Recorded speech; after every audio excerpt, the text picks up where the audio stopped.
It is a Tuesday morning in September of 1955 in a pale yellow house on Elmwood Drive in suburban Chicago, and a woman named Dorothy is already awake. It is 5:43 in the morning. The house is completely silent. Her husband sleeps upstairs. The children will not stir for another hour. But Dorothy is standing in front of the bathroom mirror, applying lipstick in the half-dark, because the rule was simple. He should never see her without it. She is 27 years old. She has been married for 6 years, a mother for 4, and a full-time housewife for all of them. This is a countdown of 10 unspoken rules she lived under every single day. Stay with me because the rule at number 1 was the one that made all the others not just possible, but invisible.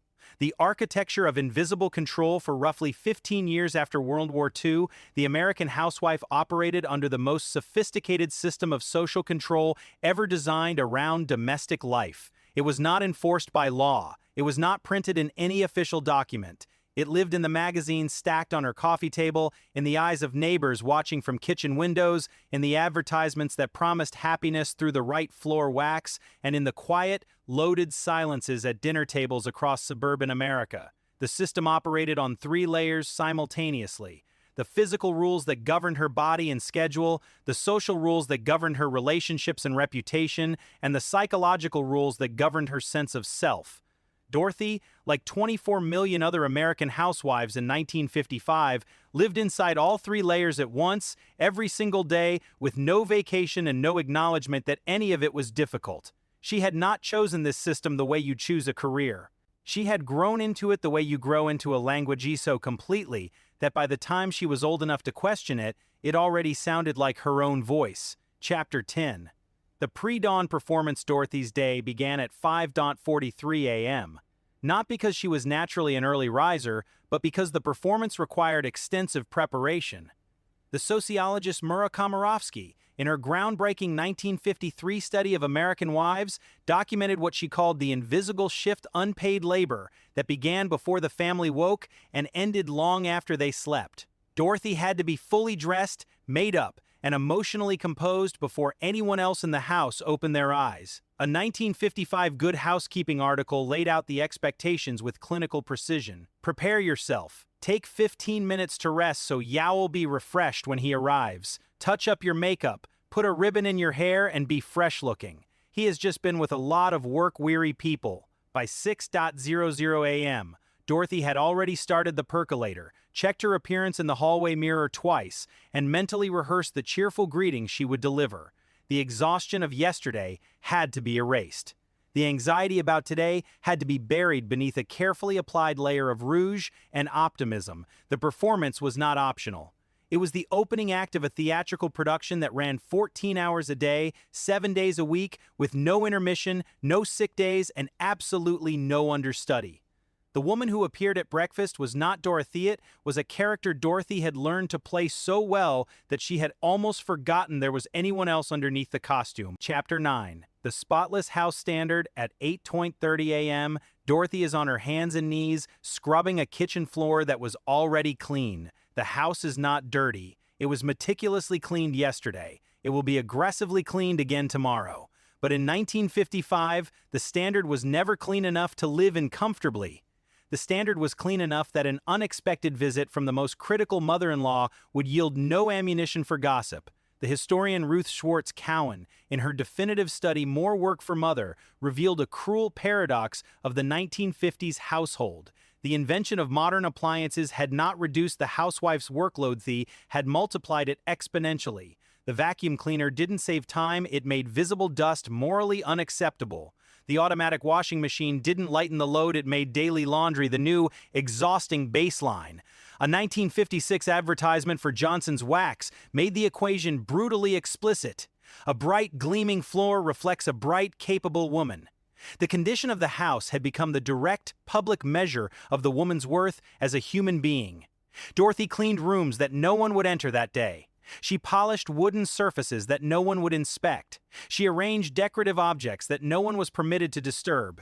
The house was not just where she lived, it was a 3-dimensional report card she woke up inside every morning, and the grade was designed to be always just out of reach. Chapter 8. The neighborhood panopticon at 10:15 a.m. Dorothy steps outside to hang laundry on the line. acutely aware that Mrs. Patterson next door is watching from her kitchen window. The suburban architecture of post-war America was not accidental. The historian Dolores Hayden documented how these neighborhoods functioned as modern panopticon spaces designed for constant mutual surveillance. The picture windows faced the street. The yards were open and unfenced. The laundry lines were positioned to be visible from at least 3 neighboring houses in every direction. Dorothy could not hang sheets after 10 a.m. without silent judgment. She could not leave a child's bicycle on the front lawn past noon without comment at the next coffee gathering. She absolutely could not be seen sitting on her porch reading a novel at 11 a.m. on a Tuesday without being permanently labeled as lazy or neglectful of her duties.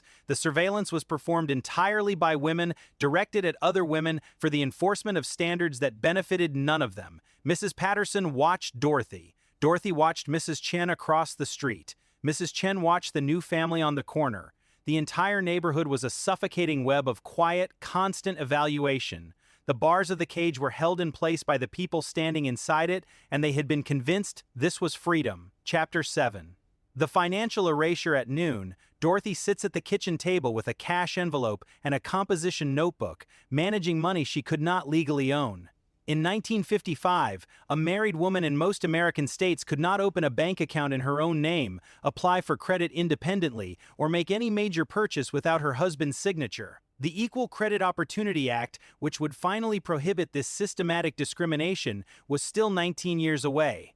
Every Friday, Dorothy received her household allowancia, predetermined amount of cash in a plain envelope. From this fixed sum, she bought groceries, children's clothing, school supplies, and cleaning materials. She was a master of domestic economics, stretching every dollar across every need with the precision of a corporate accountant. But Dorothy had no idea what her husband actually earned. She had no savings account, no credit history, and no financial identity that existed separately from his. The legal scholar Herma Hill Kay later described this arrangement in stark terms. The married woman was a dependent person whose entire financial existence was subsumed into her husband's legal identity. Dorothy managed a household economy worth thousands of dollars annually with skill and precision. On paper, in the eyes of banks and the law, she did not exist. Chapter 6. The emotional thermostat. At 5:30 p.m., Dorothy hears the car pull into the driveway and performs an instant, total emotional reset. The rule was never posted on any wall, but it was understood with the clarity of a written commandment. The wife set the emotional temperature of the house. Whatever mood, stress, or exhaustion the husband brought home, the wife had to absorb and neutralize it completely. If Dorothy had spent her day managing a sick child, a broken washing machine, and a difficult conversation with her own mother, absolutely none of that could be visible when the front door opened. His day at the office was considered real, taxing work. Her day at home was dismissed as just housework.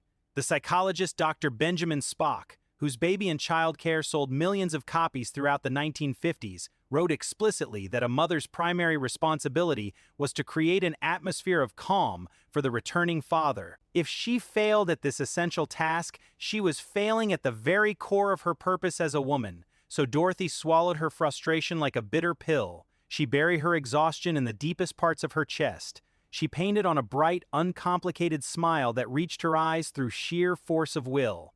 The house absorbed her negative emotions like a sponge, and she was expected to wring herself out fresh every evening at exactly 5:30. The performance was not just for her husband's comfort, it was for the maintenance of a system that required her pain to be completely invisible. Chapter 5. The intellectual shrinking. At 2:00 p.m., Dorothy sits at the kitchen table, mending a torn shirt. Somewhere in the attic, gathering dust in a cardboard box, is her college diploma. She had graduated summa cum laude with a degree in English literature. She had read Hemingway and Faulkner, written essays that professors had praised, and debated post-war politics with a sharpness that made people lean forward when she spoke. None of that intellectual capacity was welcome in her current life. In fact, it had become a liability. The unwritten rule of 1950s marriage was absolute. A wife must never, under any circumstances, outshine her husband intellectually. At neighborhood dinner parties, when conversation turned to current events or politics, Dorothy was expected to nod, smile, and refill the coffee cups. If she knew her husband was factually wrong about a historical event, she did not correct him in public. If she had a well-reasoned opinion about the Korean War, she swallowed it. The sociologist Helen Meyer Hacker, in her groundbreaking 1951 paper Women as a Minority Group, documented this expectation with clinical precision. Women were systematically trained to underplay their competence to preserve male ego and maintain social harmony. Dorothy's mind, once sharp and hungry for knowledge, learned to stay quiet. She had been taught by every magazine, movie, and social interaction that intelligence in a woman was like a kitchen knife, useful when confined to its proper place, dangerous when brought out anywhere else. Chapter 4. The chemical solution at 3:30 p.m. Feeling a familiar crushing weight in her chest, Dorothy walks to the bathroom cabinet and takes a small yellow pill. By the late 1950s, American doctors were prescribing mood-altering drugs to housewives at unprecedented rates. Medications like Miltown, Valium, and Librium, later immortalized as Mother's Little Helper, were marketed directly to women experiencing what the medical establishment casually termed housewife syndrome. The symptoms were identical across millions of suburban homes: chronic anxiety, deep depression, unexplained crying spells, and a terrifying sensation of being buried alive in their own lives. But the medical establishment, dominated entirely by men, did not interpret this as a social or structural problem. They diagnosed it as a female chemical imbalance. Dr. Robert Seidenberg, one of the few psychiatrists who dared to question this approach, wrote in 1962, "We are medicating women for the crime of being bored, isolated, and intellectually unstimulated." But prescribing pills was infinitely easier than dismantling an entire social system. Dorothy took her Miltown and learned to numb the sharp edges of her dissatisfaction. The problem, she was told, was not that she was trapped in a Kageth. Problem was that her brain was failing to appreciate the beautiful, gilded bar she had been given. Chapter 3. The gratitude mandate. Throughout this endless cycle of labor, Dorothy lived under one psychological rule that kept the entire system functioning. She was not allowed to view her work as work, and therefore, she was not allowed to expect gratitude. The historian Susan Strasser documented the brutal arithmetic of the 1950s housewife's labor. The average suburban wife worked between 60 and 70 hours per week on domestic tasks alone. She cooked 3 complex meals daily from scratch. She managed heavy laundry without permanent press fabrics. She raised children without daycare, educational television, or any of the support systems we now take for granted. Yet absolutely none of this crushing labor appeared in economic calculations. It was not counted in the national GDP. It was not compensated with salary, sick leave, or retirement benefits. It was not, in the official language of the era, considered work at all.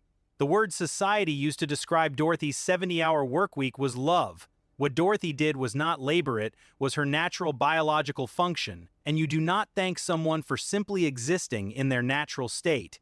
Dorothy cooked over 1,000 meals per year. She washed thousands of dishes. She made hundreds of beds and scrubbed endless floors. She was thanked for almost none of it because society had convinced her that none of it was supposed to count as real contribution. Chapter 2. The loneliness with no name. At 1:30 in the afternoon, the house falls completely silent. The children are at school. The husband is at work. The neighbors are inside their own houses, managing their own invisible shifts.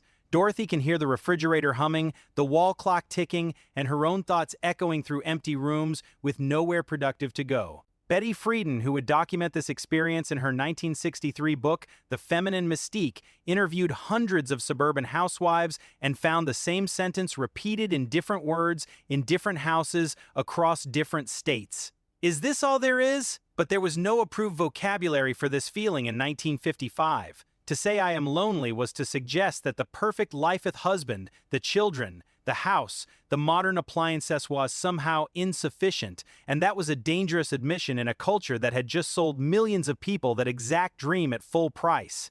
Dorothy was surrounded by people every hour of the day, but she could go entire weeks without a single conversation in which she was not performing a predetermined role. She was wife, mother, neighbor, hostess. She was never in any corner of her own house, simply Dorothy. Loneliness is not the absence of people, it is the absence of being seen as a complete human being. Chapter 1. The Disappearing Self. We have counted down through 9 rules pre-dawn performance, the impossible cleanliness standards, the neighborhood surveillance, the financial invisibility, the emotional labor, the intellectual shrinking, the chemical numbing, the unacknowledged work, and the enforced loneliness.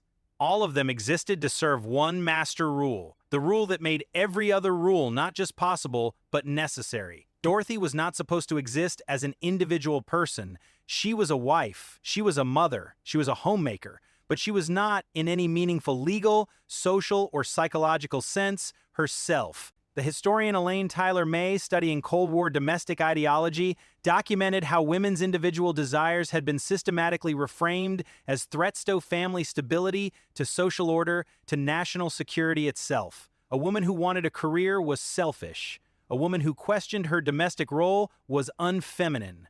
A woman who sought independence was destroying the American family. Dorothy's personal dreams, her unique talents, her specific ambitions, and her deepest needs were not just discouraged, they were pathologized. To want something beyond the suburban house was treated as evidence of psychological maladjustment requiring medical intervention. So Dorothy learned to disappear. She became the smile at the door, the hot meal on the table, the clean floor, the calm voice, the steady presence that made everyone else's life run smoothly. She became so extraordinarily skilled at being exactly what everyone else needed that she completely lost access to what she needed herself. The most efficient prison ever designed is the one where the prisoner has been trained to become their own guard and convinced that the cage is actually freedom.